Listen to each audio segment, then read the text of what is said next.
ያልተመካችባት እህት ከየት ትገኛለች? እሷ ያልተመካችባት እናት በዘመነ አዲስ ወዴት ትገኛለች? በጣም እና የእናቶች ቀን ይባላል። ይህ ሴቶች ቀን ማርች ምናምን የት ይከበራል? በእውነትስ ከተከበረ የሴቶች ቀን ድንግል ማርያም የተወለደችበት ዕለት ነበር። ምን ነው ቀርላላችሁ እንዴ? አመስግኗት፣ አይዟችሁ። እሷ በጣም እኮ ነው የሚደንቀው። እናት ስትባል ድንግል፣ ድንግል ስትባል እናት። ዓለም ከተፈጠረ ጀምሮ ሁለቱን የያዘች እናት የለችም፣ የሔዋን ዘር የለችም። አስቀድሞ እግዚአብሔር ምሳሌዋን በአዳም ምሳሌዋን በሔዋን ላይ ያተመባት ዳግሚት ሔዋን፣ ሁለተኛይቱ ሔዋን የተባለች ማን ነበረች? ድንግል ማርያም ነበረች። አሁን የቤተ ክርስቲያን ሊቃውንት በቴዎሎጂው ሰከንድ ኢቭ ይሏታል። ሁለተኛይቱ ሔዋን ወይም ዘኒው ኢቭ፣ አዲሲቱ ሔዋን ይሏታል። ድንግል ማርያም መጠሪያዋ በጣም ብዙ ነው። እንደውም ምን አለች? እግዚአብሔር አየኛለች የባሪያይቱን ትሕትና ምን ብሏል? ተመልክቷልና ብላ የተናገረች የትሕትና ዓይን የነበራት ነበረች። ረድኤቷ በረከቷ ይደርብን። ለዚህ ነው በተቀደሰ ስዕሏ ላይ የድንግል ማርያም ዓይኖች ሲሳሉ ጎላ ተደርገው ነው የሚሳሉት። ጎላ ተደርገው ከንፈሯ ትንሽ ሆኖ ይሳላል። ዓይኗ ደግሞ ጎላ ተደርጎ የሚሳለው ምንድን ነው? በሃይማኖት፣ በምግባር፣ በንጽህና፣ በቅድስና የመላ ዓይን ነበራት። በረከቷ ይደርብን።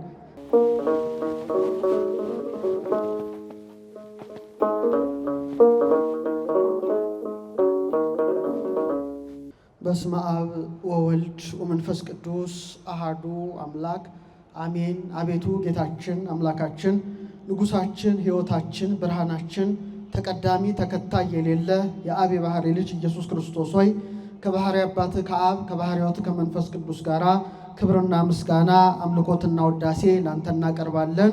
በድንጋሌ ሥጋ በድንጋሌ ነፍስ የጸናሽ ንዕድ ክብርት የሆንሽ የአምላክ እናት ቅድስት ድንግል ረድኤትሽ ቃል ኪዳንሽ ከሁላችን ጋር ይሁን። ክቡራን ሊቃውንተ ቤተ ክርስቲያን፣ መምህራነ ወንጌል፣ የተወደዳችሁ የተከበራችሁ የክርስቶስ ቤተሰቦች፣ አባቶች፣ እናቶች፣ እህቶች፣ ወንድሞች፣ ሕፃናትም ጭምር አንድ አምላክ በሚሆን በአብ በወልድ በመንፈስ ቅዱስ ስም እንደምን ቆያችሁ? እንደምን አረፈዳችሁ? እንደምን ሰነበታችሁ? ልዑል እግዚአብሔር ሁላችንን በሕይወትና በሰላም ጠብቆ ለዚች የተቀደሰች ዕለት አድርሶናልና የአባቶቻችን አምላክ ልዑል እግዚአብሔር ስሙ የተመሰገነ ይሁን። በዛሬው ዕለት ዓመታዊ ክብረ በዓላቸው የሚከበረው የአባታችን የአቡነ ገሪማ ረድኤት በረከት ይደርብን። እንደ እግዚአብሔር ቸርነት እንደ እግዚአብሔር ቅዱስ ፈቃድ የምንማማረው ዳግሚት ሔዋን በሚል ርዕስ ይሆናል። እስቲ ሁለተኛይቱ በሉ እስቲ። አይሰማም። ሔዋን። ጥሩ። ዛሬ እንግዲህ ነገረ ማርያምን ነው ማስተምራችሁ። በተለይ ዳግሚት ሔዋን እናታችን ቅድስት ድንግል ማርያም ከሔዋን ጋር እንዴት እንደምትነጻጸር ማስተማር ይሆናል። አስታውሳለሁ ነገረ ማርያም በብሉይ ኪዳን የሚለው 500 ገጾችን የያዘው 144 የቅድስት ድንግል ማርያም በብሉይ ኪዳን ምሳሌዎቿን የሚተነትነው መጽሐፍ ላይ በስፋት ተገልጧል። ዛሬ ረድኤተ እግዚአብሔርን አጋዥ አድርጌ እዛ ላይ ያለውንም ሊቃውንት ያመሰጠሩትንም የአምላክ እናት ንዕድ ክብርት የሆነች ድንግል ማርያም ከሔዋን ጋራ ከአዳም ጋራ እንዴት እንደምትነጻጸር መጽሐፍ ቅዱስ እንዴት አድርጎ በአምሳል እንደገለጣት ማየት ይሆናል። እግዚአብሔር አምላካችን ምስጢሩን ጥበቡ እንዲገልጥልን ቅዱስ ፈቃድ ይሆንልን። እስቲ ያልታረሰችው በሉ እስቲ። አዳም የተገኘባት ድንግል ምድር። ይሄ እንግዲህ እናታችን ቅድስት ድንግል ማርያም የተገለጠችበት ታላቁ ምሳሌ ነው። የክብር ባለቤት ልዑል እግዚአብሔር በኦሪት ዘፍጥረት ምዕራፍ 1 ቁጥር 26 ላይ ንግበር ሰብአ በአርአያነ ወበአምሳሊነ፣ ሰው በመልካችን እንደ ምሳሌያችን እንፍጠር ብሎ አዳም አባታችንን ከምድር አፈር አበጀው ይላል። በኦሪት ዘፍጥረት ምዕራፍ 2 ቁጥር 7 ላይ ምን ይላል? በስድስተኛው ቀን እግዚአብሔር አምላክ አዳምን ከምን አፈር አበጀው? ከድንግል ምድር አፈር አበጀው። በአፍንጫውም ሕይወትን እስትንፋስ እፍ አለበት ይላል። ይሄ ማለት ታላቅ ምስጢር ነው። ነቢየ እግዚአብሔር ሙሴ ይሄን ነገር ሲጽፈው እጅግ ረቂቅ ምስጢርም እያስተላለፈበት ነበረ። እንግዲህ አዳም የተገኘባት ድንግል ምድር በጣም ትገርማለች። ዘር አልወደቀባትም፣ አልታረሰችም፣ አልተኮተኮተችም። እግዚአብሔር አምላክ ከድንግል ምድር ማንን ፈጠረ? ቀዳማዊውን አዳምን ፈጠረ። ይሄ ማለት ሊመጣ ሊገለጥ ላለው ታላቅ ምስጢረ ሥጋዌ ጥላ ነበረ። ቀድሞ አባታችን ያለ ዘር ያለ ሩካቤ ከድንግል ምድር እንደተገኘ ሁለተኛው አዳም የተባለው ማን ነው? የኔና የናንተ ጌታ ኢየሱስ ክርስቶስ ነው። እሱ ደግሞ ያለ ዘር ያለ ሩካቤ ከማን ተገኘ? ከዳግሚት ምድር ከቅድስት ድንግል ማርያም በሕቱም ድንግልና ምን ሆነ? ተወለደ ማለት ነው። ይሄ በጣም ይገርማል። የመጀመሪያዋ ድንግል ምድር የሁላችንን አባት ማንን አስገኘች? አዳምን አስገኘች። እችኛዋ ምድር ድንግል ማርያም ደግሞ ማንን አስገኘች? የሁላችን ፈጣሪ ንጉሠ ሰማያት ወምድር ኢየሱስ ክርስቶስን አስገኘች። ስለዚህ አዳም ከተገኘባት ድንግል ምድር ድንግል ማርያም ደግሞ በእጅጉ ምን ትላለች? ትልቃለች። ያቺ የሁላችን አባት አዳምን ስታስገኝ፣ እቺ ደግሞ አባ አዳምን የአዳምን ፈጣሪ ንጉሠ ነገሥት ተቀዳሚ ተከታይ የሌለው የአብ የባሕሪ ልጅ ኢየሱስ ክርስቶስን በሕቱም ድንግልና ምን ሆነች? ወለደች ማለት ነው። ያቺ አዳም የተገኘባት ድንግል ምድር ምንም አይነት መኮትኮት ምንም አይነት የገበሬ ነገር እንዳልተከናወነባት ድንግል ማርያምም ልማደ አንስት ሳይደርስባት ዘራብስ የወንድ ዘር ሳይወድቅባት ዳግማዊ አዳም ሁለተኛው አዳም የተባለ ማንን አስገኘች? ኢየሱስ ክርስቶስን አስገኘች። በጣም የሚገርመው ግን ያቺ አዳም የተገኘባት ድንግል ምድር አዳምን ካስገኘች በኋላ ሌላ አዳም ተገኝቶባታል? አልተገኘባትም። ሔዋን የተገኘችው ከምን ነው? ከአዳም ጎን ነው። የሰው ልጆች ሁሉ የምንገኘው ከማን ነው? አባትና እናት በሚያደርጉት ጾታዊ ግንኙነት ነው። ስለዚህ የመጀመሪያዋ ያቺ የታተመች ድንግል ምድር ከአዳም በቀር ሌላ አዳምን እንዳላስገኘች ድንግል ማርያምም ከዳግማዊ አዳም ከኢየሱስ ክርስቶስ በቀር ሌላ አልወለደችም። ጌታን ከመውለዷ በፊት ምን ነበረች? ድንግል ነበረች። ጌታንስ በወለደችው ጊዜ ድንግል ናት። ጌታንም ከወለደችው በኋላ በዘላለማዊ ድንግልና ጸንታ የኖረች በመሆኗ እናታችን ሁለተኛይቱ ሔዋን ድንግል ማርያም አዳም በተገኘባት ምድር ተመስላ ተገልጣለች ማለት ነው። ረድኤቷ በረከቷ ይደርብን። እንግዲህ ከዛ በመቀጠል አዳም ከድንግል ምድር ሲገኝ ለሱ እንደሱ ያለ ረዳት አልተገኘም። ያን ጊዜ ሥላሴ ሰው ብቻውን ይሆን ዘንድ መልካም አይደለም፣ የሚመቸውን ረዳትን እንፍጠርለት አሉ። በደንብ አስተውሉ ቃሉ። ሰው ብቻውን ይሆን ዘንድ ምን አይደለም? መልካም አይደለም። ምክንያቱም ሰዎች እንስሳት፣ አራዊት፣ አዕዋፍ ይመጣሉ። አዳም ስም እየሰየመ ይልክላቸዋል። ብቸኝነት ተሰማው። ምክንያቱም ሁሉ ሁለት ሁለት ሆኖ ነው፣ ጥንድ ጥንድ ሆኖ ነው የተፈጠረው። አዳም ሐዘን ተሰምቶታል ማለት ነው። ብቸኝነት ተሰምቶታል ማለት ነው። ስለዚህ ሥላሴ ምን አሉ? ሰው ብቻውን ይሆን ዘንድ ምን አይደለም? መልካም አይደለም፣ የሚመቸው ረዳትን እንፍጠርለት ብለው ከጎኑ ማንን ፈጠሩለት? ሔዋንን ፈጠሩለት። ኦርቶዶክሳውያን እዚህ ላይ ልብ ማድረግ ያለብን ነገር ሔዋን ለአዳም በምንድን ነው ረዳትነቷ? ዝም ብላችሁ አስቡት። አሁን ሔዋን በኦሪት ዘፍጥረት ላይ ስታነቡ አዳምን በምን ረዳችሁ? በመውለድ። ኦኬ፣ መውለድ ነው። እሳቱም ይዋለዳል። ምን ረዳት ትሆነዋለች? መንፈሳዊ ረዳት አልሆነችውም። ይልቁኑ አካለ ከይሲ ማደሪያ፣ ልሳነ ከይሲ መናገሪያ ላደረገው ለዲያብሎስ ቃል በመታመን በመገዛት የእግዚአብሔርን ቃል ሐሰት በማድረግ ዕፀ በለስም በልታ ለባሏ ለአዳም አብልታ በሰው ሁሉ ዘር ላይ ምን አመጣች? ሞትን፣ ውድቀትን፣ እንባን፣ ለቅሶን፣ ሰቆቃን ያመጣችው እንጂ ፈጽሞ አዳምን ልትረዳው አልቻለችም። እና ሊቃውንት አባቶቻችን ሲያስተምሩ ምንድን ነው ረዳት የተባለች ሕይወትን የሰጠ በሕይወት የሆነውን ማንን ወለደች? ኢየሱስ ክርስቶስን የወለደች ደቂቀ አዳምን የአዳምን ልጆች ሁሉ በምልጃዋ ምትረዳ ማን ነበረች? ድንግል ማርያም ነበረች። በማን አብራክ ነበረች ማለት ነው? በአዳም በሔዋን አብራክ ነበረች ማለት ነው። ስለዚህ ረዳት የተባለችው ለጊዜው ሔዋን ስትሆን ፍጻሜው ግን ሁለተኛይቱ ሔዋን ድንግል ማርያም ነበረች። ለዚህ ነው ሊቁ ምን አለ? ረዳይተ ትሰመይ ቅድስት ድንግል ለአዳም ወለደቂቆ። ረዳትስ ረዳት ግን አዳምን ከልጆቹ ጋር የረዳሽ ማናት? ድንግል ማርያም ናት። ሔዋን እሰይ ረዳአቶ፣ ሔዋን ግን አልረዳችውም። አላ ዳይሟ ሳተቶ፣ አሳሳተችው እንጂ። ወበሰባቱ ዓመት እምገነተ ተድላ ውጻቶ፣ ከ7 ዓመት የገነት ተላ ደስታ እንዲባረር አደረገችው። ማርያም እሰ ረዳይተ ኮነቶ፣ ድንግል ማርያም ግን ረዳትን ሆነችው። በደመ ወልዳ ዘተሳየጠቶ ወውስተ ገነት አባርቶ ስጋውን የቆረሰ ደሙን ያፈሰሰ በከበረ ደሙ ፈሳሽነት ዓለምን ያዳነውን ኢየሱስ ክርስቶስን በመውለዷ ለሰው ልጆች ሁሉ ረዳት ሆና የተሰጠች ማናት? አረ ንገሩኝ። ሔዋን ናት? ድንግል ማርያም ናት? ድንግል ማርያም ናት። ተመልከቱ። ስለዚህ አባ ጊዮርጊስ ዘጋስጫ ምን አለ? አኮ ዘኮነቶ ረድኤተ ረዳት አልሆነችውም፣ አላ ኮነቶ ቀታሊተ እንደውም የአዳም ገዳይ ሆነችው ይላል። ሔዋን። ስለዚህ ሔዋን ስለ ድንግል ማርያም ተብላ ምን ሆና ተጠራች?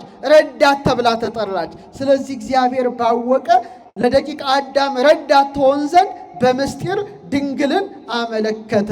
ቃል ኪዳኗ አሁንም ረዳት ይሆናል። እንደውም ቅዱስ ያሬድ ምን ይላል? ለሐኮ ለአዳም መሬታዊ ወአርአየ በላዕሌሁ ማርያምሃ መሬተ ሰናይተ። እስቲ መሬታዊ በሉ እስቲ። አይሰማም። መሬታዊ አዳምን ፈጠረ፣ በእርሷ ላይም መልካማ መሬት ድንግል ማርያምን አሳየ ካለ በኋላ ማርያም እሰ ተሃቱም ትካት ውስተ ከርሱ ለአዳም ከመ ባሕሪ ጻዕዳ። ማርያም ግን አለ ከጥንት ጀምሮ በአዳም ባህሪ ውስጥ እንደ ነጭ ዕንቁ ትታይ ነበር ይላል። እንደ ነጭ ዕንቁ ትመላለስ ነበረ። ያቺ ነጭ ዕንቁ የደፈረሰ ባህር ውስጥ ብትጥሏትም ጭቃው አያጠቁራትም። በደፈረሰው ባህር ውስጥ አብርታ እንደምትታይ ድንግል ማርያምም ሁለተኛይቱ ሔዋን አዳማዊ ኃጢአት ሳይደርስባት መርገመ ሥጋ መርገመ ነፍስ ሳይነካት እውነተኛውን ዕንቁ ኢየሱስ ክርስቶስን ወልዳ ምን ሆነች? ረዳት ሆነች። ስለዚህ ሥላሴ የሚመቸው ረዳት እንፍጠርለት አሉ። እሷም እናታችን ወላዲተ አምላክ ድንግል ማርያም ሆና በዘመነ ሐዲስ ተገልጣለች። በረከቷ ይደርብን። እንደገና አሁንም በዚህ አልቆመም። በአዳም አባታችን ላይ ምን ጣለበት? እንቅልፍ ጣለበት። ከጎኑም አንድ አጥንት ወስዶ ማንን ፈጠረ? አረ መልስልኝ። ሔዋንን ፈጠረ። ታዲያ ሥላሴ ከአዳም ጎን አንድ አጥንት ወስደው ሔዋንን ሰርተው ሲሰጡት አጥንቷ ከአጥንቴ ሥጋዋ ከሥጋዬ ነው፣ ከወንድ ተገኝታለችና ሴት ትባል። ስለዚህ ሰው አባቱና እናቱን ይተዋል፣ ከሚስቱም ጋር አንድ ይሆናል፣ ይዋሃዳል፣ ሁለቱም አንድ ሥጋ ይሆናሉ በማለት አካሉ እንጂ ባዕድ አለመሆኗን መሰከረ። ይሄ ለጊዜው ነው። እስቲ ልብ አድርጋችሁ አስተውሉ። ከአዳም ጎን ማን ተገኘች? ሔዋን ተገኘች። ግን አዳም ሔዋንን ሲያስገኝ አካል ጎደለው? አልጎደለውም። 24 ሪብስ ነው። አንተም ያለ አንቺም ያለ ሁሉም ነው። ምንም አካል አልጎደለው። አዳም ሔዋንን ሲያስገኝ ምንም አይነት አካል እንዳልጎደለ ሁሉ ሁለተኛይቱ ሔዋን ዳግሚት ሔዋን የተባለች ቅድስት ድንግል ማርያምም ዳግማይ አዳም የተባለ ኢየሱስ ክርስቶስን በወለደችው ጊዜ ማኅተመ ድንግልናዋ ምን አልሆነም? አልጎደለም። በጣም እኮ ይገርማል። በጣም ይገርማል። ለዚህ ነው ቅዱስ ቄርሎስ ምን ይላል? በከመ ይሐጸ አጽመ ገብሁ ለአዳም ድኅረ ጸአተ ሔዋን እምኔሁ ከማሁ ይሐጸ ማኅተመ ድንግልናሃ ለድንግል አመ ወለደቶ ለኀበ አዳም በሥጋዌሁ። ቀድሞ አዳም አለ ሔዋንን ሲያስገኝ ምንም አይነት የአካል መጉደል እንዳላገኘ ሁሉ ቅድስት ድንግል ማርያም ደግሞ የአዳምን ፈጣሪ በሥጋ በወለደችው ጊዜ ማኅተመ ድንግልናዋ ምን አልሆነም? አልጎደለም። ስለዚህ የአዳም ጎን ሆና የተገለጠች ማን ነበረች? ቅድስት ድንግል ማርያም ነበረች። ረድኤቷ በረከቷ አይደርብን። ሌላው በጣም አስገራሚው አዳም ሔዋን ከጎኑ ስትገኝ ሕመም ተሰምቶታል? ምንም አይነት ሕመም አልተሰማውም። እንደውም አዳም አንቀላፍቶ ተኝቶ ነበረ። ምንም አይነት ሕመም ሳይሰማው ከጎኑ ሔዋን እንደተገኘች በተመሳሳይ መልኩ እናታችን ቅድስተ ቅዱሳን ድንግል ማርያምም ጌታን በቤተልሔም በወለደችው ጊዜ ምን አልሆነችም? ሕማመ ወሊድ አልተሰማትም። ሴቶች የሚሰማቸውን ጻር፣ ጋር፣ ጭንቅ፣ ምጥ፣ ጩኸት የለባትም። ምሳሌው ነው። ወበከመ ኢያሕመሞ ለአዳም ሶበ ተነቅለ አጽመ ገብሁ ከማሁ ይረከባ ሕማመ ወሊድ ለእመ አምላክ ገሊላዊት ይላል ቅዱስ ቄርሎስ። አዳም ሔዋንን ሲያስገኝ ምንም አይነት ሕመም እንዳልተሰማው ቅድስተ ቅዱሳን ድንግል ማርያምም ገሊላዊት ድንግል ማርያምም በተመሳሳይ መልኩ ጌታን በወለደችው ጊዜ ምን አልተሰማትም? ሕማመ ወሊድ አልተሰማትም። ስለዚህ አስቀድሞ እግዚአብሔር ምሳሌዋን በአዳም ምሳሌዋን በሔዋን ላይ ያተመባት ዳግሚት ሔዋን ሁለተኛይቱ ሔዋን የተባለች ማን ነበረች? ድንግል ማርያም ነበረች። አሁን የቤተ ክርስቲያን ሊቃውንት በቴዎሎጂው ሰከንድ ኢቭ ይሏታል። ሁለተኛይቱ ሔዋን ወይም ዘኒው ኢቭ አዲሲቱ ሔዋን ይሏታል። ድንግል ማርያም መጠሪያዋ በጣም ብዙ ነው። አንዱ መጠሪያዋ ዳግሚት ሔዋን፣ ሁለተኛይቱ ሔዋን ወይም አዲሲቱ ሔዋን። ሊቃውንት ይሄንን ሊሉበት የቻሉት ምክንያት ለምሳሌ ቅዱስ ጳውሎስ በአንደኛ ቆሮንቶስ ምዕራፍ 15 ቁጥር 21 ጀምራችሁ እስከ 22 ብታነቡ አዳምንና ክርስቶስን ያነጻጽራል። ባለመታዘዝ ምክንያት ሞት በማን መጣ? በአዳም መጣ። ሕይወት ደግሞ በማን ተገኘ? በሁለተኛው አዳም በክርስቶስ ተገኘ። ስለዚህ ኢየሱስ ክርስቶስ ምን ተብሎ ተጠራ? ሁለተኛው አዳም። እስቲ በሉት፣ እስቲ ድገሙት። ኢየሱስ ክርስቶስ ሁለተኛው አዳም ከተባለ ድንግል ማርያም እናቱ ደግሞ ምን ትባላለች? ሁለተኛይቱ ሔዋን ትባላለች። በጣም ብዙ ቴዎሎጂያን የነገረ መለኮት ተንታኞች ሁሉ አዲሲቱ ሔዋን እያሉ ጽፈዋል። ሁለተኛይቱ ሔዋን እያሉ ጽፈዋል። ለምሳሌ ሰማይቱ ጀስቲን የተባለ ታላቅ ሊቅ ሄሬኒዮስን መጥቀስ ይቻላል። የዮሐንስ ተማሪ የፖሊካርፕ ጓደኛ የሆነው ፓፒየስ ጽፏል። ያዕቆብ ዘንጽዊን ጽፏል። ቅዱስ ኤፍሬም ሶርያዊ ጽፏል። ያዕቆብ ዘስሩግ ጽፏል። ኤጲፋኒዎስ ጽፏል። ባስልዮስ ጽፏል። ጥንት የነበሩት ሊቃውንት በተለይ ደግሞ ከኢትዮጵያውያን ደግሞ አባ ጊዮርጊስ ዘጋስጫ ያሬድን ጨምረው ድንግል ማርያምን በሁለተኛይቱ ሔዋን በመመሰል በጣም የሚታወቅ ብዙ የነገረ መለኮት ጽሑፎች አሏቸው። እና ዛሬ እስቲ ሔዋንንና ድንግል ማርያምን እናነጻጽራቸው። ማንንና ማንን?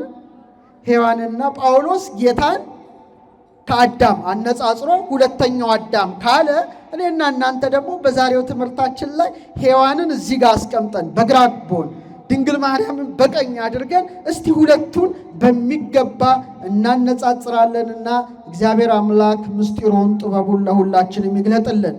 መጀመሪያ የምናነጻጽረው አይኖቻቸውን ነው። ምኖቻቸውን ነው? የሔዋንን አይኖችና የቅድስት ድንግል ማርያምን አይኖች ማነጻጸር ይገባል። ይሄን ስናነጻጽር የሔዋን አይኖች የምኞት አይኖች፣ የፍትወት አይኖች ሆነው ተገልጠዋል። የድንግል ማርያም አይኖች ደግሞ የትህትና አይኖች፣ የንጽህና አይኖች፣ የቅድስና አይኖች፣ የሃይማኖት አይኖች፣ የምግባር አይኖች ሆነው ተገልጠዋል። የሔዋን አይኖች የግራ አይን ሆነው ተገልጠዋል። የድንግል ማርያም አይኖች የቀኝ አይን ሆነው ተገልጠዋል። የሔዋን አይኖች የጨለማ አይኖች ሆነው ተገልጠዋል። የድንግል ማርያም አይኖች ደግሞ የብርሃን አይኖች ሆነው ተገልጠዋል። መጽሐፍ ቅዱስ ስለ ሔዋን አይን እንዲህ ብሎ ይጽፍልናል። በኦሪት ዘፍጥረት ምዕራፍ 3 ቁጥር 6 ላይ የምኞት አይን፣ የስግብግብነት አይን ስለነበራት ስለ ሔዋን እንዲህ አለ። ሴቲቱ ዛፉ ለመብላት ያማረ እንደሆነ ለዓይንም የሚያስጎመጅ እንደሆነ አየች ይላል። ምን አለች? አየች። እግዚአብሔር አትብሉ ያለውን ዛፍ እሷ ደግሞ ፍትወት ጸንቶባት፣ ምኞት ጸንቶባት፣ ፈቲው ጸንቶባት እሷ እንደውም የሚያስጎመጅ ሆኖ ተመለከተችው። ስለዚህ አይኗ ምን ሆኗል ማለት ነው? ረክሷል ማለት ነው፣ ቆሽሿል። የሔዋን አይኖች ወደ ጸበለስ ያየው ለምንድን ነው? ለምን ይመስላችኋል? ከእግዚአብሔር በላይ ሆኖ ሁሉንም ነገር ጠቅልሎ ለመግዛት ነበረ። ስለዚህ አይኗ ለምድራዊ ፍላጎት የተማረከ ነበረ። እስቲ ወደ እመቤታችን ወደ ቅድስት ድንግል ማርያም አይኖች እንምጣ። አቤት የድንግል ማርያም አይኖች እንዴት አይነት አይኖች ናቸው! በቤተ መቅደስ ሳለች መላእክት ሲወጡ ሲወርዱ ትመለከት የነበረ የተቀደሰ አይን ነበራት። አይኖቿ ነውር ነቀፋ አልነበራቸው። የኢሳይያስን መጻሕፍት ያነቡ ነበረ። ሁሌ ፊቷን አይኗን ወደ ምስራቅ አድርጋ የእግዚአብሔርን መምጣት ትጠባበቅ ነበረ። እነ ዘካርያስ ሲያመሰግኑ ታያቸው ነበረ። የድንግል ማርያም አይኖች በጣም የተቀደሱ ናቸው። እንደውም ምን አለች?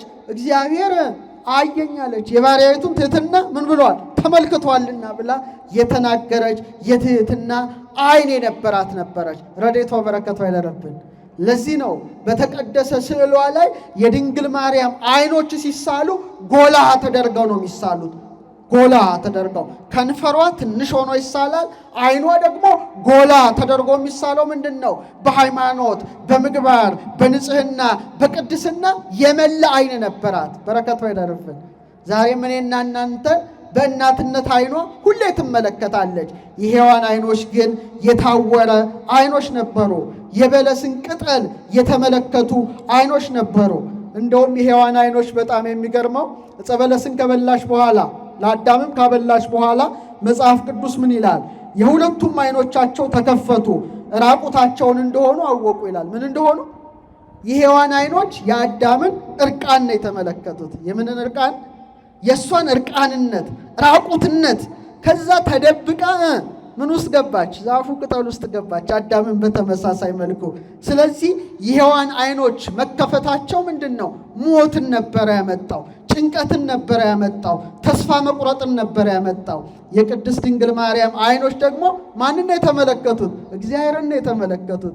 ሔዋን አይታ ራቁትነቷን ተመልክታ ስትሸሽ፣ እናታችን ቅድስት ድንግል ማርያም ደግሞ ምልዕተ ጸጋ ሆና ያቺ ከእግዚአብሔር ስትሸሽ፣ እችኛዋ ደግሞ ራሱ እግዚአብሔርን በሕቱም ድንግልና ወልዳ በደረቷ ታቀፈችው። አመስግኗት እችን እናት። ያቺ ከእግዚአብሔር ሸሸች ራቁቷን እንደሆነ፣ እች ግን ምልዕተ ጸጋ ሆና ማንን አቀፈችው? ራሷ እግዚአብሔርን አቀፈችው። በጣም ይገርማል። የመጀመሪያዋ ሔዋን በዓይኖቿ ዕፀ በለስን ነበር የተመለከተችው። እችኛዋ ሔዋን አዲሲቱ ሔዋን ድንግል ማርያምን ዕፀ በለስን ሳይሆን ዕፀ ሕይወትን የተመለከተችው። ዕፀ ሕይወት ማን ነው? አረ መልሱ። የሞት ዛፍን ሳይሆን የሕይወት ዛፍን ቀራንዮ ዕፀ ሕይወት መስቀል ስር ቆማ ልጇን በፍቅር አይን የተመለከተች፣ በሐዘን አይን የተመለከተች ነበረች። ስለዚህ በእውነት ያቺ የተከለከለውን ዛፍ ስትመለከት፣ ይህቺ ደግሞ በጎልጎታ የተተከለውን ዛፍ ዕፀ ሕይወት መስቀልን ተመለከተች። አቤት የእመቤታችን አይኖች ምን አይነት አይኖች ናቸው! ምን አይነት የተቀደሱ አይኖች ናቸው! የሔዋን አይኖች ማንን አዩ? ደም አፍሳሹን ቃየልን ተመለከቱ። ወንድሙን የገደለውን ማለት ነው። ከቃሉ ጋር ናቸው። የሔዋን አይኖች ማንን ተመለከቱ? ወንድሙ አቤልን በግፍ የገደለውን ቃየልን ተመልክተው እንባ ነቡ። ድንግል ማርያም ግን ወንድሙን የገደለውን ቃየልን ሳይሆን ለዓለም ሁሉ በቀራንዮ የተሰቀለውን የሕይወትን ዛፍ ክርስቶስን ተመልክተው እንባ ነቡ። ታዲያ አይኖቿ የተቀደሱ ነበሩ።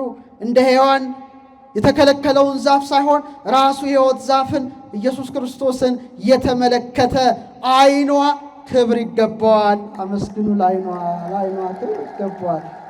ስለዚህ ኤፍሬም ሶርያዊ ምን ይላታል? አንድ መጽሐፍ አለው፣ ብርህት አይን ይላታል። እስቲ በሉ። ሔዋን የጨለመ አይን ይላታል፣ የታወረ አይን። ሰው ለምሳሌ አይኑ ከታወረ ምን ይሆናል? እንቅፋት ይመተዋል፣ ይወድቃል፣ አደጋ ይደርስበታል። በሔዋን ምክንያት የጨለመው ዓለም አሰናካይ ገጠመው አለ፣ ጣዖት ገጠመው አለ፣ ሰው ሁሉ ወደ ሲኦል ጣለው አለ። ድንግል ማርያም ግን ብርህት አይን ሆና እውነተኛውን ብርሃን ኢየሱስ ክርስቶስን ስለወለደች የእሱ አይን ይላል ቀኝ አይን ነው ይላል። ቀኝ አይን ነው፣ የቀና አይን ነው፣ በብርሃን የተመላ አይን ነው ይላታልና እናታችን ድንግል ማርያም አይኗ ከማጋ ተነጻጸረ? ከሔዋን ጋራ ተነጻጸረ። ሁለተኛው በጣም የሚገርመው የመጀመሪያዋ ሔዋን ጆሮና የቅድስት ድንግል ማርያምን ጆሮ ደግሞ እስቲ አነጻጽረን እንመልከተው። ሞት የገባበት ጆሮ፣ ሕይወት ከገባበት ጆሮ፣ ጨለማ ከገባበት ጆሮ፣ ብርሃን የገባበት ጆሮ አቤት ሲነጻጸር ራሱ እንዴት አይነት ነገር ነው! እስቲ የሁለቱን ጆሮ እንመልከት። የሔዋን ጆሮ የማንን ድምፅ አደመጠ? የሰይጣንን ድምፅ አደመጠ። የቅድስት ድንግል ማርያምስ ጆሮ? አረ መልሱልኝ! አረ መልሱልኝ! የመልአኩ የቅዱስ ገብርኤልን ብስራት አደመጠ። በጣም ይገርማል። ሔዋን ጆሮዋን ከፈተች። ለማን ከፈተች?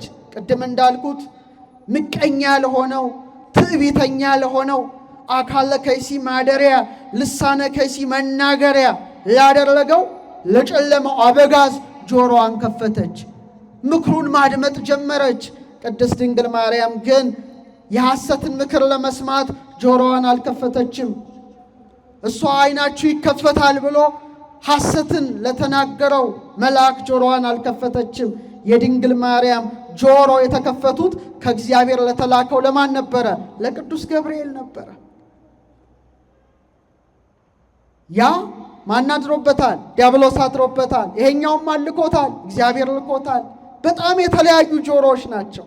በጣም የተለያዩ ጆሮዎች ናቸው። በሔዋን ጆሮ ምን ገባ? ሞት ገባ፣ ሞት ፈሰሰ። ያ ሁሉ የሞት መልእክት እኔና እናንተ ጠርጎ አጠፋ። በድንግል ማርያም ጆሮ ደግሞ ጸጋን የተመላሽ ደስተኛይቱ ደስ ይበልሽ ብሎ ሊቀ መላእክት ቅዱስ ገብርኤል ብስራቱን በጆሮዋ አስገባ። አቤት የእመቤታችን ጆሮ ምን አይነት የተከበረ ጆሮ ነው! ሞት የገባበት የሔዋን ጆሮ አይደለም፣ ሕይወት የገባበት፣ ሰላም የገባበት፣ ብስራት የገባበት የእግዚአብሔር ልጅ ሰው እንደሚሆን ታላቁ የምስጢረ ሥጋዌ ምስጢር የተነገረበት ደጅ ሆኖ ተገለጠ። ጆሮዋ ምን ሆኖ ተገለጠ? የእግዚአብሔር ደጅ ሆኖ ተገለጸ። ዳዊት ለዚህ ነው ምን ይላታል? ስምዒ ወለቴ ወርኢ ወአጽሚ ዝነኪ፣ ልጄ ስሚ አድምጪ፣ ርእሲ ሕዝበኪ ወቤተ አቡኪ፣ ወገንሽን የአባትሽን ቤት ምን በይ እርሺ ይላታል፣ አድምጪ ይላታል። ለምን? እስመ ፈትወ ንጉሥ ስነኪ፣ ንጉሥ ደምግባትሽን ወዷል። እሱ ማን ነው? ኧረ መልሱ፣ እግዚአብሔር ነው። አድምጪ ይላል። የድንግል ማርያም ጆሮዎች ሞትን ያመጣውን እባብ የሚያደምጡ አልነበሩም። ብስራትን ያመጣውን የገብርኤልን ሰላምታ የሚቀበሉ ስለሆኑ እርሺ ይላል። ዘመድሽን እርሺ፣ ቤትሽን፣ ወገንሽን እርሺ። ማን ውበትሽን ወዷል? እግዚአብሔር ውበትሽን ወዷል። እግዚአብሔር ነጸረ ሁሎ ዓለመ ወይረከበ ማርያም ዘከማኪ እመ። እግዚአብሔር አለ ሊቁ ዓለምን ሁሉ ተመለከተ፣ ማርያም እንዳንቺ ያለች እናት አላገኘም። ኪያሁሰ ጽጌ ዘእምከርስኪ ተቀስመ፣ አበባ የተባለ ክርስቶስ ከማኅፀንሽ ተለቀመ። ዳዊት አመረኪ ዘይብል ቅድመ፣ ስምዒ ወለቴ ወርኢ ዳግመ፣ እስመ ፈትወ ንጉሥ ስነኪ አዳመ። እግዚአብሔር በዳዊት አድሮ ልጄ ስሚ፣ አይ አድምጪ፣ ወገንሽን የአባትሽን ቤት እርሺ ብሎ አመልክቶሻልና። አቤት የድንግል ማርያም ጆሮዎች! ጸጋን የተመላሽ ደስተኛይቱ ደስ ይበልሽ የሚል የሕይወትን ሰላምታ የደስታን ሰላምታ የሰማ ጆሮ ነበረ። ኦርቶዶክሳውያን ሔዋን እግዚአብሔር ትእዛዝ አዘዘ፣ ይህን አትብሉ አትብሉ፣ በቃ አትብሉ አለ፣ አትብሉ ነው። እሷ ግን ተጠራጠረች።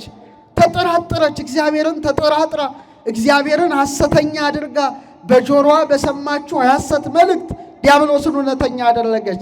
ድንግል ማርያም ግን እውነተኛውን ብስራት ከቅዱስ ገብርኤል ሰማች። መጨረሻ ምን አለች? ይኩነኒ በከመ ትቤለኒ፣ እንደ ቃል ምን ይሁንልኝ?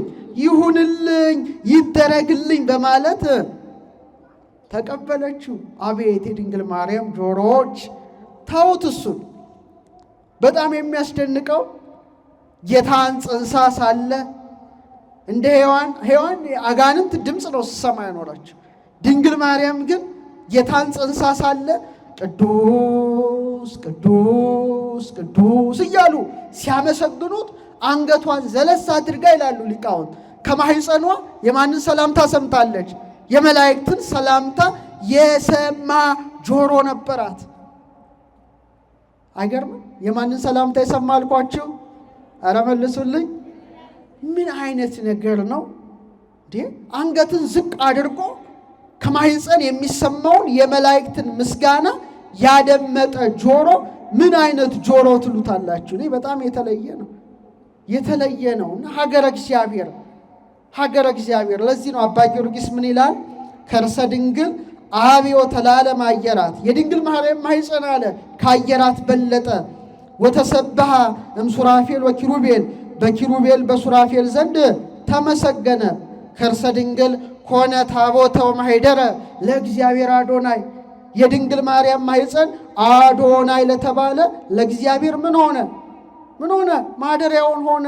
ስለዚህ የድንግል ማርያም ጆሮዎች ከሐሜት የነጹ፣ ከትዕቢት ድምፆች የነጹ፣ ከዓለማዊ ጫጫታ የነጹ ነበሩ።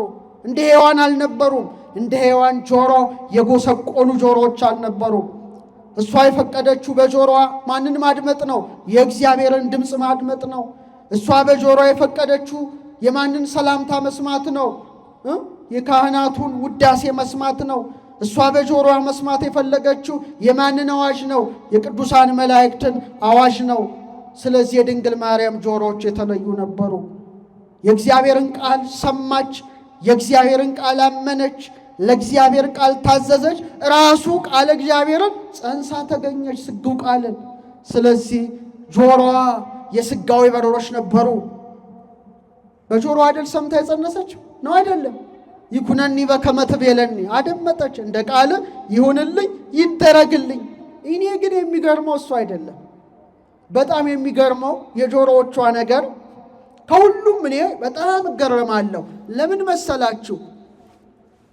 ተቀዳሚ ተከታይ የሌለው የአብ የባህሪ ልጅ በእግዚአብሔርነት፣ በአምላክነት፣ በፈጣሪነት፣ በእበይ፣ በክብር፣ በኃይል፣ በክይል ከአብ ከመንፈስ ቅዱስ ጋር አንድነት ገንዘቡ የሆነው ጌታ ከእሷ ተወልዶ እማማ ብሎ ሲጠራ ጆሮቿ አደመጡ። ድንቅ እኮ ነው። ቅዱስ ቄርሎስ ምን ይላል? እግዚአብሔር በዘመነ ሥጋዌው እናቴ ብሎ ይጠራታል። ምን ብሎ ጠራት? ቆይ አንተ እናትን ማን ብለህ ነው የምትጠራው? እማ አይደለትም? እናቴ ብለህ እንደምትጠራት ራሱ እግዚአብሔር እናቴ ብሎ የጠራት እሷን ብቻ ነው።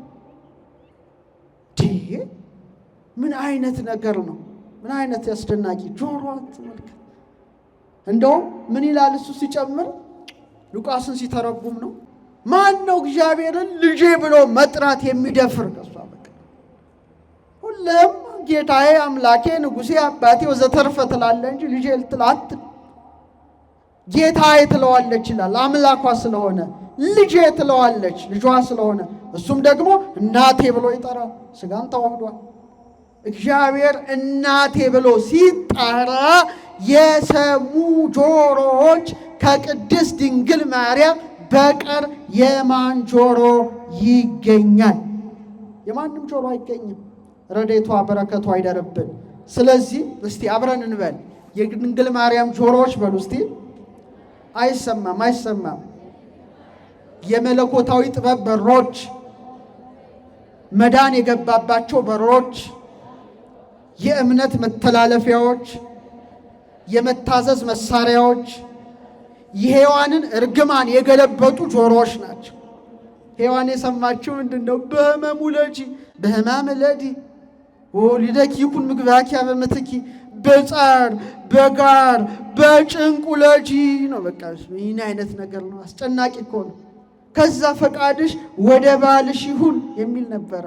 እሷ ግን ጌታን ያለ ሕመም ወልዳ በቤተልሔም ስብሐት ለእግዚአብሔር በሰማያት ወሰላም በምድር ስምረቱ ለሰብ፣ በሰማያት ለእግዚአብሔር ምስጋና ይሁን በምድርም ሰላም ሆነ የሚለውን አጥንትን የሚያለመልም ምስጋናን በቤተልሔም ያደመጡ ጆሮቿ ክብር ይግባቸው ነው። አመስግኗት፣ አመስጋዟት፣ አትሰስቱ፣ አትሰስቱ። ሌላው በጣም የሚገርመው ንጽጽር ሁለተኛይቱ ሔዋን ያሉበት ምክንያት የሔዋን አፍና የድንግል ማርያም አፎችን ነው። የሔዋን አፎች የተከለከለውን ዛፍ የበሉ ናቸው። የሔዋን አንደበቶች ከእባብ ጋር የተነጋገሩ አንደበቶች ናቸው። የሔዋን አንደበቶች ሞትን ያመጡ አንደበቶች ናቸው። የሔዋን አንደበቶች እርግማንን በምድር ላይ ያሰፈኑ አንደበቶች ናቸው። ጨለማ ነው። የሔዋን አፍ ሲታይ የሚታየው ጨለማ ነው። የድንግል ማርያም አፎች ግን እጅግ የተለዩ ናቸው። ከማን ጋር ተነጋገሩ? ከቅዱስ ገብርኤል ጋር። ደግሞ የሚገርማችሁ ሔዋን ከዲያብሎስ ጋር ተነጋግራ ከባቡ ማለቴ ነው አምናው ወዲያው በልታ ማብላቷ። የድንግል ማርያም ግን አስተዋይነት ተመልከቱ። መልአኩን ተከራከረችው፣ ዝም ብላ አላመነችም። መጨረሻ ለእግዚአብሔር የሚሳነው ነገር የለም ሲላት አይደለ እንደ ቃል ይሁንልኝ ይደረግልኝ አለችው። በቃ አቤት! ሔዋን ከእባቡ ጋር ባደረገችው መነጋገር የመጣው እርግማን ቅድስት ድንግል ማርያም ከቅዱስ ገብርኤል ጋር በመነጋገሯ ምን ሆነ? ተገለበጠ። ተገለበጠ። እንደ ቃል ይሁንልኝ ይደረግልኝ ስትል እንዘ ኢያርቅ እመንበረ ስብሐቲሁ ውስተ ማኅፀነ ድንግል ሀደረ ሥጋ ኮኖ ተወልደ አካላዊ ቃል ከሥጋዋ ሥጋን ከነፍሷ ነፍስ ነስቶ የዕለት ጽንስ ሆነ አምላክ ሰው ሆነ ሰው አምላክ ሆነ። ዲታ አይነት አስገራሚ ነገር ነው። እኔ ማኅፀኗ ነገር በጣም ይገርመኛል። ይህን ሳስብ እንዴት እስቲ ከጽርሐ እግዚአብሔር የት ነው ያለው? ሲመልሱልኝ የት ነው ያለው? አባታችን ሆይ ምድር ላይ የለም ማለት ነው እንዴ? ሰማይ ከምድር ከፍ እንዳለ እሱም ልዑል ነው ማለታችን ነው እንጂ ከጽርሐ አርያም በላይ ርዝመቱ፣ ከበርባሮስ በታች ጥልቀቱ፣ ከአድማስ እስከ ናጌብ ስፋቱ፣ ከምስራቅ እስከ ምዕራብ ርዝመቱ አይባልም። ሁሉን የሚወስን ማን ነው? እግዚአብሔር ነው። ይኩነኒ በከመ ትቤለኒ እንደ ቃል ይሁንልኝ ያለችው ያ የእምነት ቃል ግን ምንን አደረገ? ሰማይ ዙፋኔ ነው፣ ምድር የእግሬ መረገጫ ናት። ለእኔ ምን አይነት ቤት ትሰራላችኋል? እግዚአብሔር ይገርማል። ምን አይነት ቤት ነው ምሰራ? ሰማይ ዙፋኔ ነው፣ ምድር የእግሬ መረገጫ ናት። ለካ እግዚአብሔር አንድ ሰማይ ነበረው። ለካ እግዚአብሔር አንዲት ምድር ነበረችው። ሰማይ ዙፋኔ ነው እንዳለ ማኅፀኗን እንደ ዙፋን አድርጎ 9 ወር ከ5 ቀን ተቀመጠ። ምድር የእግሬ መረገጫ ናት እንዳለ እግሩ ተረገጣት 9 ወር ከ5 ቀን። ሁለተኛይቱ ሰማይ ሁለተኛይቱ ምድር ሆና ተገለጠች። ይኩነኒ በከመ ትቤለኒ በሚለው ቃል ብቻ እንደ ቃል ምን ይሁንልኝ ይሁንልኝ ይደረግልኝ። ለእግዚአብሔር የሚሳነው ነገር የለም። በጣም እኮ ነው የሚያስደንቀው። ኦ ድንግል ሶበ ኀደረ ውስተ ከርሥኪ እሳተ መለኮት ድንግል ሆይ ያለ ሕርያቆስ እሳተ መለኮት ጌታ በማኅፀንሽ ባደረ ጊዜ ገጹ እሳት ነው፣ ልብሱ እሳት ነው፣ አካሉ እሳት ነው። እንደምን አላቃጠለሽ? ይህ ነው ኮንተምፕሌሽን ይባላል። ማሰላሰል እንዴት አላቃጠለሽ? እንዴት ሆኖ 7 የእሳት መጋረጃ በማኅፀንሽ ወደ ተጋረደ በቀኝ በግራ እንዘንስቲታ ባላንቲ ታናሽ አካል ስትሆኝ አስባችሁታል? ኪሩቤል የሚንቀጠቀጡለት ያ ሰማያዊ ዙፋን በማኅፀንሽ አይቴኑ ተተክለ። ወዴት ተተከለ? ወዴት ቆመ? እንዘ ንእስት መርዓት አንቲ። ኪሩቤልም ብትጠይቁት ሱራፌልም ብትጠይቋቸው መልስ ሊኖራቸው አይችልም።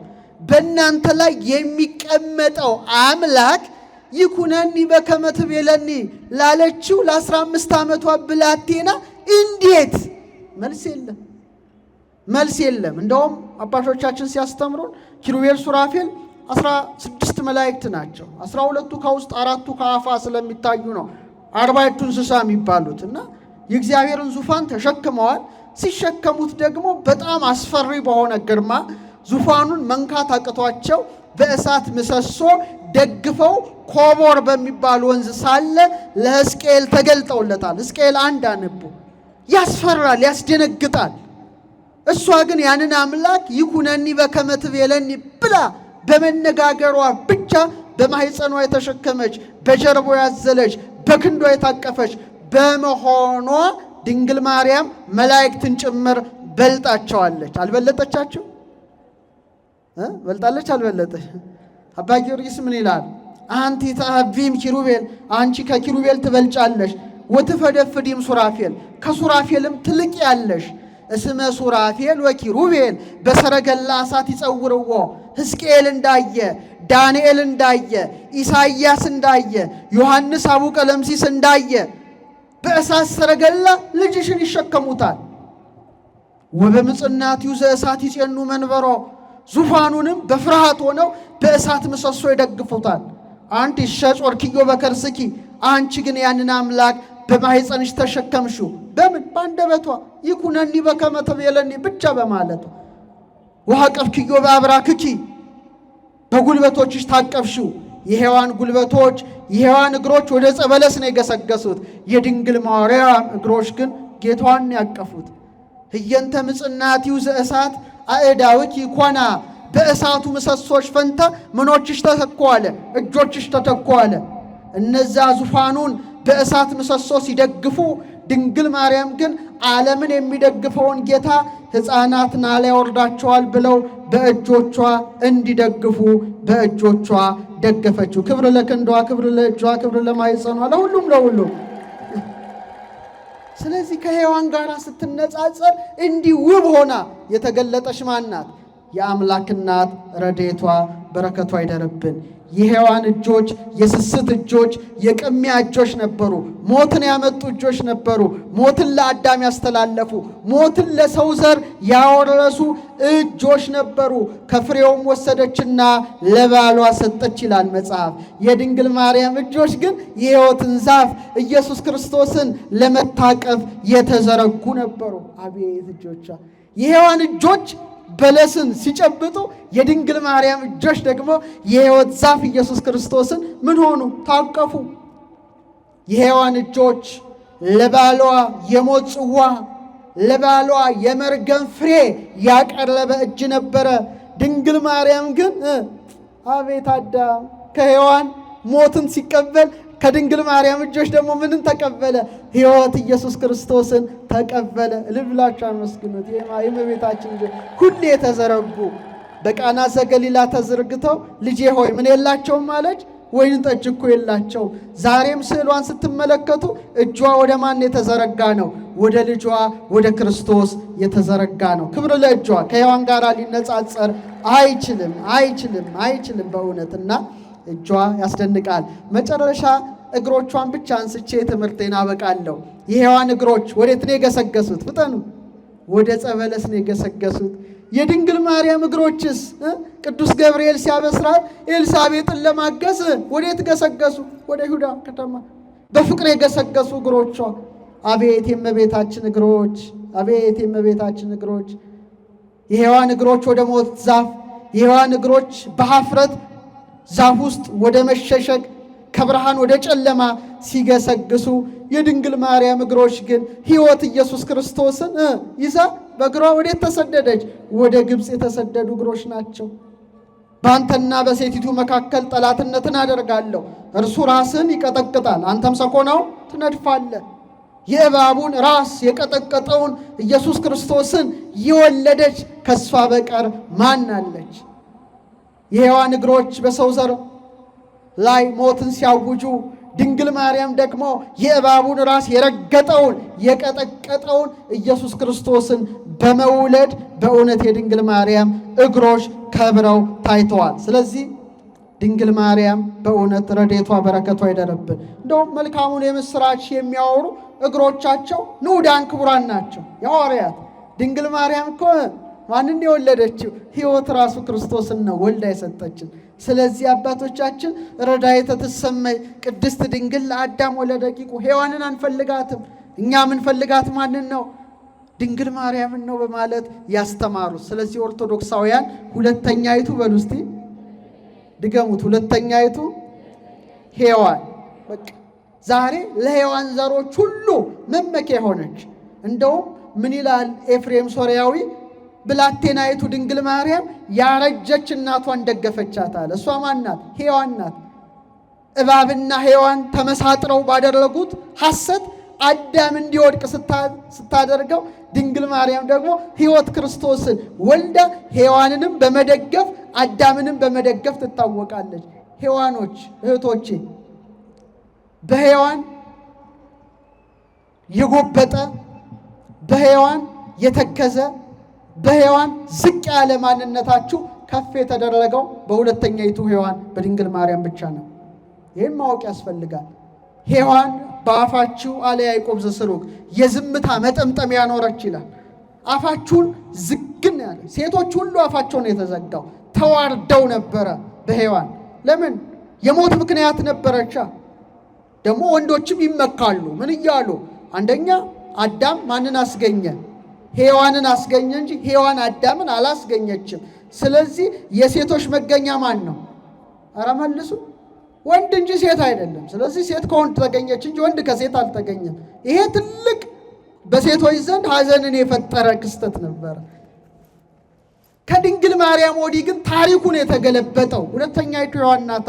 ዛሬ ወንዶች ተነስታችሁ ሴቶችን እናንተ እኮ የተገኛችሁት ከኛ ነው ብትሉ የመልስ ምቱ ከባድ ነው።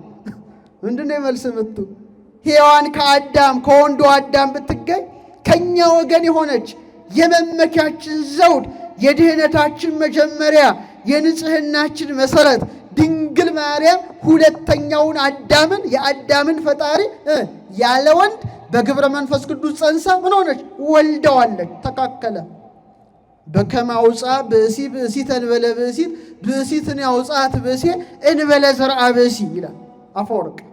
ወንድ አዳም ሴት ሔዋንን ያለ ሴት ሲያስገኝ፣ ድንግል ደግሞ ጌታን ያለ አባት ወለደች። ወሃሎ ዕዳ ላዕለ ትዝምድ አንስት፣ በሴቶች ዘንድ ዕዳ ነበረ። ወበእንተዝ ኮነት ፈዳይተ ዕዳሃ ለሔዋን፣ በዚህ ምክንያት የሔዋንን ዕዳ የከፈለች ማናት? ድንግል ማርያም ናት። ስለዚህ ሴቶች ደስ ይበላችሁ፣ አሁን ከፍ አላችሁ፣ ርስት መውረስ ቻላችሁ። ርስት መውረስም አይቻልም። ርስታችንን ያሳጣችን የመጀመሪያዋ ሴት ሔዋን ነበረች። ድንግል ማርያም ደግሞ በከበረ ደሙ ፈሳሽነት ምንን የመለሰ ገነትን የከፈተውን የወለደችልን ምክንያተ ድኅነት ናት። እና ኤፍሬም ምን ይላል? እመቤታችን አለ መመኪያ ያልሆነቻት ሴት የለችም ይላል።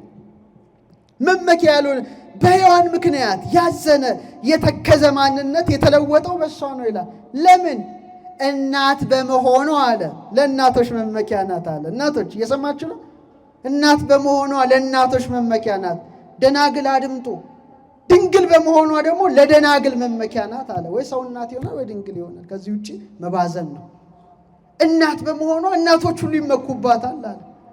እናቶች ብቻ ተመክተውባት እንዳይቀሩ ደግሞ ድንግል ሆናለች። ደናግል ይመኩባታል። እሷ ያልተመካችባት ከየት ትገኛለች? እሷ ያልተመካችባት እናት በዘመነ አዲስ ወዴት ትገኛለች? በጣም እና የእናቶች ቀን ይባላል። ይህ ሴቶች ቀን ማርች ምናምን የት ይከበራል? በእውነትስ ከተከበረ የሴቶች ቀን ድንግል ማርያም የተወለደችበት ዕለት ነበረ። ምን ነው ቀርላላችሁ እንዴ? አመስግኗት፣ አይዟችሁ። እሷ በጣም እኮ ነው የሚደንቀው። እናት ስትባል ድንግል፣ ድንግል ስትባል እናት። ዓለም ከተፈጠረ ጀምሮ ሁለቱን የያዘች እናት የለችም፣ የሔዋን ዘር የለችም። እሷ ሁለቱን አስተባብራ ይዛ የተፈጥሮን ሕግ እኮ ስብርብሩን ያወጣችው እኮ ስብርብሩን ያወጣችው ስብርብሩን ያወጣችው መሲሁን የወለደችልን የእባቡን ራስ የቀጠቀጠውን የወለደችልን እሷ ናት። እስቲ በመጨረሻ በሉ እስቲ ወተት በሉ እስቲ ከድንግልና ጋር አያችሁ ሴቶች ምን ያህል ከፍ እንዳላችሁ አስቡት እስቲ። በሷ የለም እናቶች ልክ ስትወልዱ ጌታ ሕፃኑ በሚያድግበት ገንዘብ ወተት ይሰጠዋል ከጡታችሁ። ትልቅ ጸጋ ነው፣ በረከት ነው። ደናግል ግን ወተት የላችሁም፣ አይሰጣችሁም። እሷ በቤተልሔም ድንግል ሆና ሳለች ከጡቶቿ ወተት ተገኙ። አያስገርምም? አያስገርምም ወይ? ያስገርማል። እስቲ አብረን እንበል ፈጣሪዋ ነህና በሉ እስቲ። አፋቸው አይለጎም። ፈጣሪዋ ነህና ለድንግል እናት ለጡቶቿ ወተት ሰጠ። ልጇ ነህና ከሰጠሃት ወተት መልሰ ጠባ። ኤፍሬም ነው ያለው። ፈጣሪዋ ስለሆንክ ነው አለ። ለደናግል ወተት የላችሁም፣ እሷ ግን ፈጣሪዋ ስለሆንክ ወተት ሰጥሃታል። ግን ደግሞ አለ ልጇ ስለሆንክ ከሰጠሃት ወተት መልሰ ምን አልክ? ጠባ። ይህም ብቻ እያሰባችሁ ሂዱ እስቲ ቤታችሁ። ድንግል ለአንተ ለሁሉ መጋቢ የተውሶ ወተት ሰጠች። የጊፍት ማለት ነው። ተውሶ እንኳን ብድር ማለት ነው። ማን ያበደራት? ወተትን ያበደራት ማን ነው? ራሱ ልጇ እኮ ነው። ድንግል ለአንተ ለሁሉ መጋቢ የተውሶ ወተትን ሰጠች። ሰማያትን በዘረጋው ቀኝ እጅ ጡቶቿን ጨበት። አቤት እመቤታችን የመመኪያችን ዘውድ፣ የድህነታችን መጀመሪያ፣ የንጽህናችን መሰረት እሷ ናት። ስለዚህ ሁለተኛይቱ ሔዋን ተብላ ተገልጻለች። ረድኤቷ በረከቷ ይደርብን። በዛሬው ዕለት በዓላቸውን የምናከብራቸው ታላቁ አባት ሞትን ሳያዩ የተሰወሩ የአቡነ ገሪማም ረድኤት በረከት ይደርብን። አመስግኗት እመቤታችን። ጸጋዋ ረድኤቷ በረከቷ ይደርብን። ስለዚህ ዛሬ ሴቶች እናቶቻችን፣ ሴቶች እህቶቻችን ምን ያህል መመኪያችሁ እንደሆነች ብቻ በማሰብ ቤታችሁ እየገሰገሳችሁ ውዳሴዋን እየጸለያችሁ መመኪያዬ ድንግል ማርያም በሔዋን ያነሰ ማንነታችን በአንቺ ከፍ ብሏል እያላችሁ ዕለት ዕለት በስዕሏ ፊት እንድትማጸኑ መንፈሳዊ መልእክት እናስተላልፋለን። ያስተማረን የመከረን የአባቶቻችን አምላክ ልዑል እግዚአብሔር ስሙ የተመሰገነ ይሁን። ወስብሐት ለእግዚአብሔር።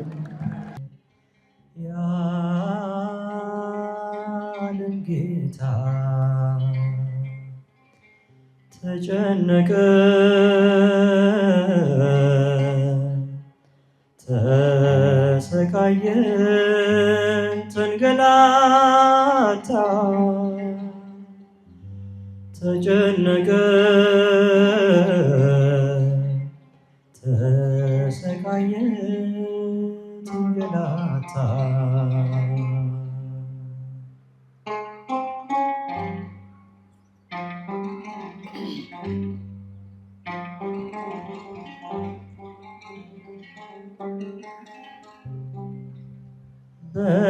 በማእከለ ምድር ዙፋን መስቀል ተክሎ ልብስ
ተንገላታ